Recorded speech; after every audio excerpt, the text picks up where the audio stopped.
Hi guys, hope you're all well. So I'm back again with another video. So this one is kind of more of a general sort of video that I wanted to make.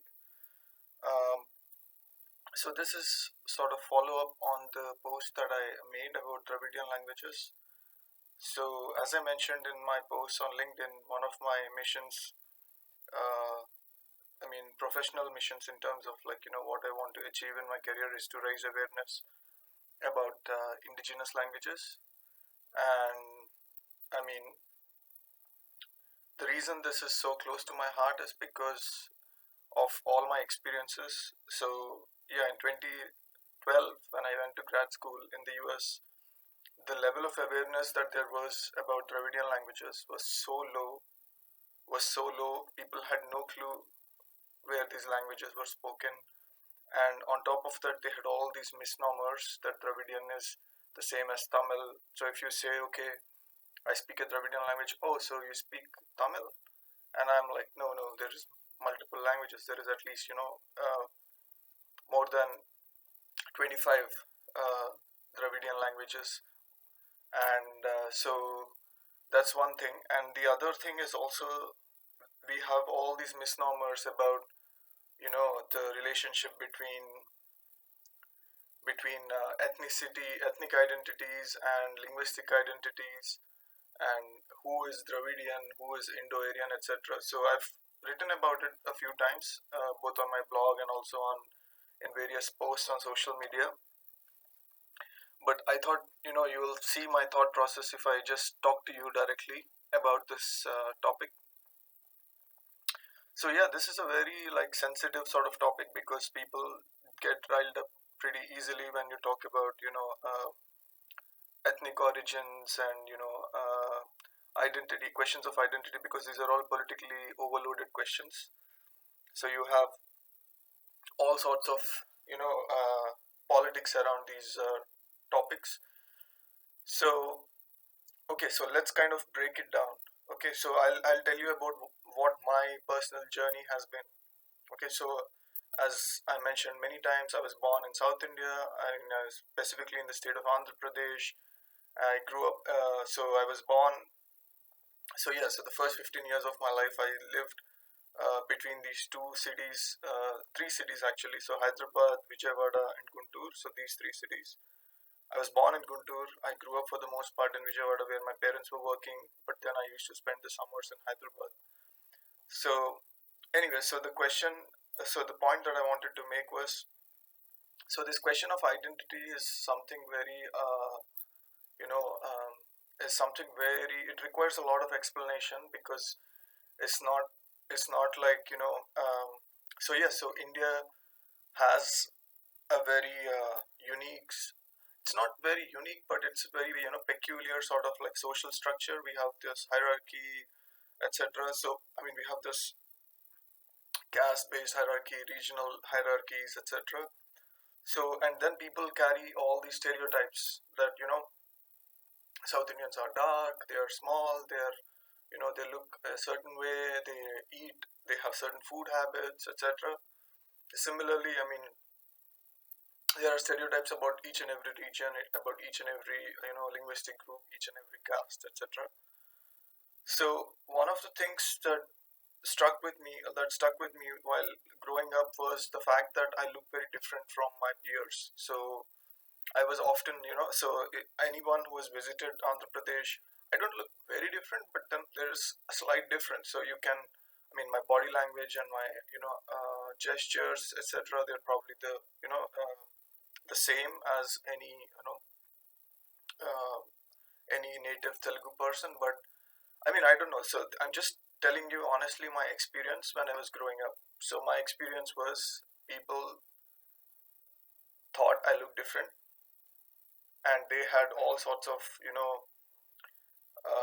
oh, you look like a Muslim and you should go to Pakistan. So I remember very distinctly, like, my one of my friend's uncles, he was, being jovial and pulling my leg, but he was saying that, okay, you look different, so we'll send you to Pakistan. And I was, I mean, I didn't think much of it. I just said, okay, fine. I mean, I didn't really, you know, take it personally or get upset about it. Then, as I was growing up, this question was always there within me. And then the fact that I also grew up multilingual, so I grew up speaking these three different languages. So that was, I would say, not so common. Now it's become very common, like because of globalization and India's become a lot more connected. So most kids kind of speak good Hindi, even though their first language may not be Hindi. But then back in the 90s, early 90s, it wasn't very common. It wasn't common. So the fact that I could speak like fluent Hindi and then I look different, this was enough for people to start. Oh, okay, you should go to Pakistan, or you're not really fully Telugu, or things like that. So this was there. This sort of thing was always there in my background when I was growing up, and probably my brother had it too. Maybe my dad had it too. So I mean, even my mother had it too. So yeah, I mean, I've discussed this with them, but it wasn't so pronounced with them. So like they don't have that awareness of you know um, being seen as different because of their looks. Then what happened was during my undergrad, I moved to Gujarat, and there were like 90 odd Telugu students in that whole year, and somehow I stood out because of my attitude, or because of my looks, or because of the fact that I was multilingual and I knew a lot more about different cultures. I knew about the mainstream Hindi culture, because I had read a lot of books, Hindi literature when I was young. So I read Jaishankar Prasad, Maithili Charan Gupta, and all the classical poets and authors of Munshi Premchand, and all sorts of literature, feminist literature. So yeah, so I mean, like, yeah, I mean, this was again, I think it was kind of not very normal, because my mother wanted to kind of cultivate these I don't know, refined cultural habits. So she made sure that I read all these books, even English literature. I read a lot of English literature, Sherlock Holmes. I remember reading William Makepeace Thackeray, like Vanity Fair. I didn't understand a bit of it. Like I didn't understand the social customs they were talking about. I didn't understand all the subtleties. But then I read it because I had to just read it and then pick new words. And yes, I used to have my dictionary, which was a Collins Gem pocket dictionary, and then I used to read, keep reading every day, and then underline the new words and look up the meaning, etc., and then use them in my school when I had to write an essay or something, and that would get me prizes. So anyway, so the point was that I stood out in my undergrad. So again, I was wondering. So, and back in those days, I didn't have an awareness of this. I didn't really, uh, address this issue head on. So when someone came and told me, "Hey, you don't really look Telugu. You look more like a North Indian, or you look more like a Northerner," I used to actually, somehow take it as a sort of a compliment, that okay, it's some sort of compliment, because we internalize all this racism. We have this. There is, I mean, I mean, I don't want to sugarcoat it. There is white supremacy everywhere in the world. I mean, like in India as well, just as it is present in the US.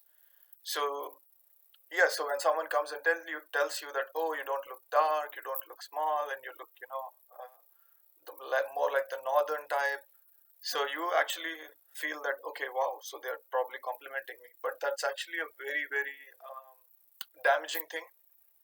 That's a very problematic sort of discourse, and we have it, and we shouldn't deny it. We have it all the time in the Indian subcontinent. So wherever you go, you have this sort of thing. You classify people based on looks, and then you kind of assign them a position in the hierarchy based on their ethnic origins. So this is something which is, I mean, any honest, decent, decorous, South Asian will tell you that this sort of thing exists, and people do this. And I'm probably a beneficiary of that, of white supremacy. So I'm not going to say that, okay, I'm free of that and I haven't benefited from that system. So, but the fact is that it exists, and yeah, so and I've had so many such experiences. I don't want to repeat all those things here, but even like when I got into linguistics and I started reading about like languages and language families, etc. So even at that time, at that time I started seeing like the structure, because India is also a settler colonial society. So you had multiple waves of people coming in from outside. So like various waves of migration. So I mean I think that we should be decent enough to admit admit to historical facts. We I mean we should kind of be scientific enough in our approach to look at things as they are and not distort them according to our ideology or our chosen narrative. So anyway, so the point is that yeah, so once I went to the US, that's when I started seeing this more and more clearly. Because in the US, you actually see it as a third person. You observe a society which is a settler colonial society, and you see the various levels. You see the various shades that cultural and ethnic admixture has brought about, and you have all the different the same dynamics that you see in India. So many of the things that I experienced and went through, I didn't have the terminology to describe them until I went to the US and I saw what was happening. I mean, I could see like there are indigenous communities which live in reservations, and there were settlers, and the settlers sort of gradually expanded. And I mean, this is not to blame anyone or show anyone in a bad light. That's how history happened. So that's how history, the historical events unfolded. So yeah, so basically what I'm trying to say is, yeah, so in the US, one thing I've noticed is liberals, when you look at liberals, they sort of try to they take pride in having some indigenous heritage, like you know the, so yeah, I don't want to mention any names, but like there are prominent people in the public domain who claim that, oh, we have Cherokee heritage, or we have Navajo heritage or whatnot. So but then in India it's actually the opposite. The I mean, you are systematically sort of trained to deny any indigenous heritage. You are sort of you I mean, like the Hindu upper caste, most of them claim to have descended from like the Sanskrit speakers. So the Sanskrit speakers, the Indo-Iranian Sanskrit speakers, they who were referred to as the Aryans in the Vedas and all. So they are considered like they establish lineage to these people, right? Nobody ever talks about like the maternal heritage, and so no one talks about, okay, do we have any indigenous heritage? Why are we denying it? And especially in linguistics, this is especially problematic, because we know that every language, India, I mean, there have been tons and tons of like papers starting from Eminu, which said that India is a linguistic area, and these languages from different language families have converged to an extent that there are some deep structural similarities. And how did that happen? So nobody wants to discuss that. So it happened because of language shift, large scale language shift, and non-native speakers, so like Dravidian speakers learning Indo-European languages imperfectly. So just like in Indian English, right? So Indian English evolved as a separate variety of English because Indians tried to speak, whatever, like English, which was the official language back in the British Raj, and they developed their own variety. So it evolved into a new variety of English. So the same way, many of these Indo-Aryan languages spoken in India today, in the Indian subcontinent, they all are, they are all non-native varieties of Indo-European. And furthermore, so yeah, so you have this notion of creole and pigeon, right? So pigeon is a language which is born out of contact between two different languages, and creole is when the pigeon becomes the mother tongue of a community, right? So that's the definition in linguistics.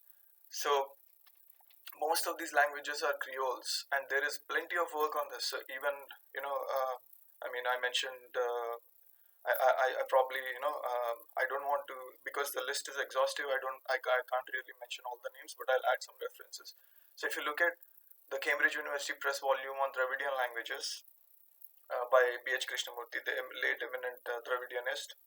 So in chapter 1, you will find all the information. If you look at chapter 1.7, section 1.7 in it, right? So in that section, he talks about, the author discusses early contact between the Indo-Europeans and Dravidians. So what we need to understand is that these are prehistoric categories. They are not ethnic categories. These are languages today, and the speakers, the DNA studies of the speakers or whatever, so that is completely irrelevant to the differences between the languages. So nothing changes the fact, a DNA study doesn't change the fact that, you know, that Hindi and Tamil are two distinct languages, belong to two distinct language families. So if you bring a DNA study and say, okay, look, there are similarities between, a Tamil speaker and a Hindi speaker in terms of the DNA, so they should be related, that's completely a non-argument.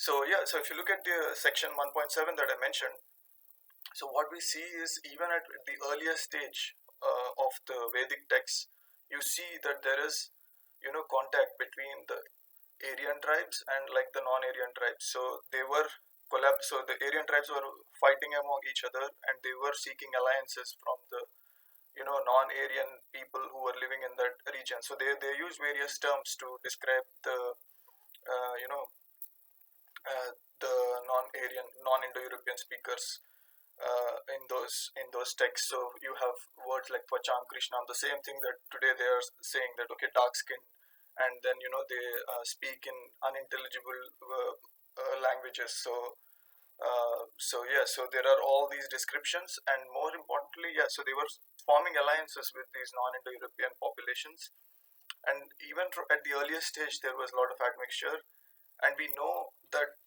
even by the time of Panini, which is 500 BC, right, around 500 to 300 BC, whatever timeline you adopt.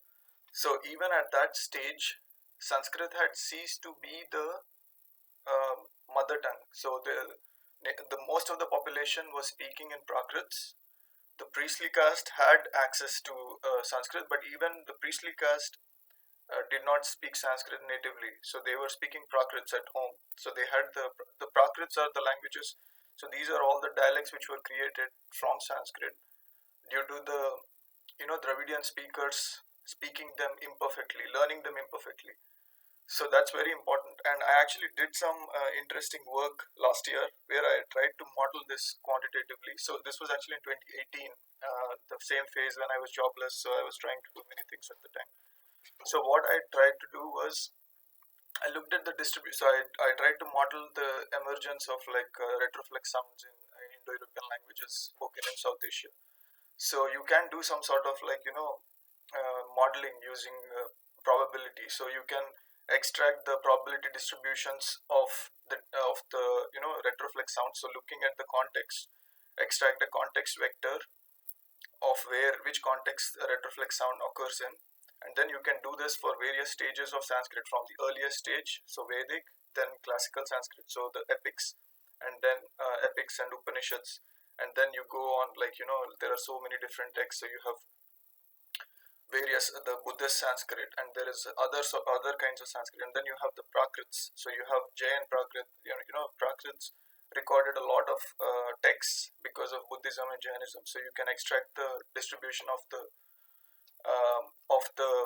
retroflex sounds, and then see if they are moving closer to the distribution found in Dravidian languages. And you will be surprised that you can actually see this if you do the modeling. I'll show the experiments, I'll show the slides next time, but this is a study that I did in 2018. And furthermore, yeah, so to give you a kind of quick summary, you see that the retroflex sounds start showing up in contexts in which they were unattested in earlier stages. So for example, nasal obstruent cluster, geminates, word initial positions. So all these positions, retroflexes, don't occur in the Vedic text. And then you see that all of these positions, retroflexes, start occurring, and the frequency increases as the timeline advances. And this is just one study. There are so many such studies. This is a study because I did it, so I mean I kind of know it inside out. But there is like many more studies. I can do another video on summarizing those studies. But I think yeah, it's already quite long. So I hope you like this.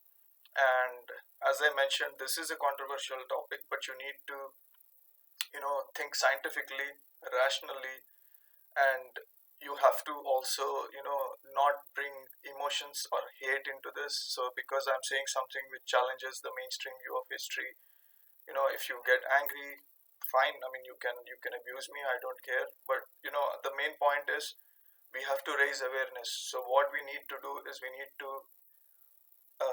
you need to make people embrace their indigenous heritage. So not avoid it, not ignore it or brush it under the carpet. So that's my goal here, and hopefully in the next few years we will accomplish this. And we should all be proud that we have, all Indians should be proud, all South Asians should be proud that we are proud inheritors of, like, this great indigenous heritage. So that's the main thing that I wanted to put across in this video. I hope it made sense. I know I rambled a little bit, but yeah, have a good day, and until next time, bye.